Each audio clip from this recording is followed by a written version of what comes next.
প্রাথমিকের দ্বিতীয় ধাপের চূড়ান্ত ফল কবে জানালো মন্ত্রণালয়।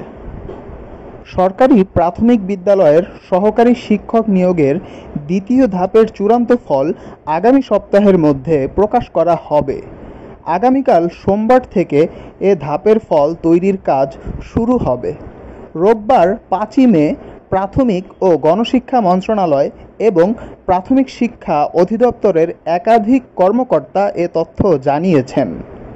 প্রাথমিক শিক্ষা অধিদপ্তরের একটি সূত্র জানিয়েছে, দ্বিতীয় ধাপে রাজশাহী, খুলনা ও ময়মনসিংহ বিভাগের 22 জেলার মধ্যে 21 জেলার প্রার্থীদের মৌখিক পরীক্ষার ফল অধিদপ্তরে এসেছে। একটি জেলার প্রার্থীদের নম্বর আজ রোববারের মধ্যে অধিদপ্তরে আসবে। এরপর ফলগুলো বাংলাদেশ প্রকৌশল বিশ্ববিদ্যালয়ের কাছে হস্তান্তর করা হবে। আগামীকাল সোমবার থেকে ফলাফল তৈরির কাজ শুরু হবে। নাম প্রকাশে অনিচ্ছুক অধিদপ্তরের এক কর্মকর্তা জানান, আগামীকাল সোমবার থেকে ফল তৈরির কাজ শুরু হলে 7 দিন সময় লাগবে ফল তৈরি করতে। এক্ষেত্রে আগামী সপ্তাহের যে কোনো দিন ফল প্রকাশ করা হতে পারে। তবে কাজ আগে শেষ হয়ে গেলে চলতি সপ্তাহেও ফল প্রকাশের সম্ভাবনা রয়েছে।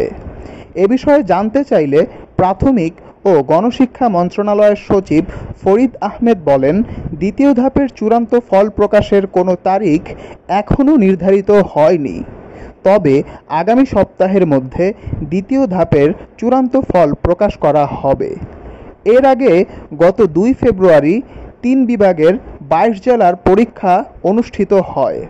মোট পরীক্ষার্থী ছিলেন 4,39,443 জন। গত 20 ফেব্রুয়ারি প্রকাশিত ফলে 20,647 জন উত্তীর্ণ হয়েছেন।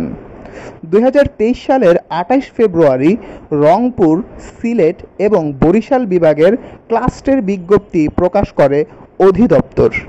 এরপর 22 মার্চ রাজশাহী, খুলনা ও ময়মনসিংহ বিভাগের বিজ্ঞপ্তি প্রকাশ করা হয়।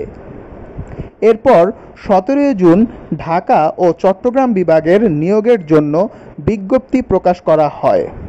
প্রথম ধাপে 3,60,700, দ্বিতীয় ধাপে 4,59,438 এবং তৃতীয় ধাপে 3,40,000 প্রার্থী আবেদন করেন।